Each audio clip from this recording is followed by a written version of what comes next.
I want all the ministers, the deputy ministers, the premiers who are here present, the mayors, the councillors, yes, to craft solutions to the demands that we have made. Those that are responsible must come up with those solutions, yes, and bring them forward to me so that we can respond to you.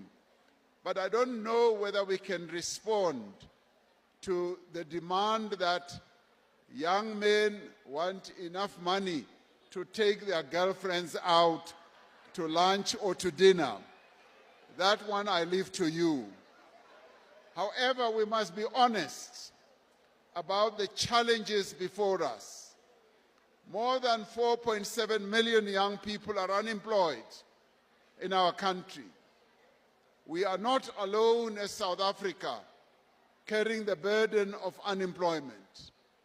Many other countries around the world, especially on our continent, are carrying the same burden of the unemployment of young people.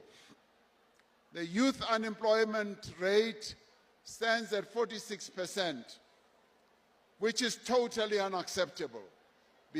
Behind every statistic is a young person who wants to work, who wants to contribute, and who wants to build a future, and who wants dignity.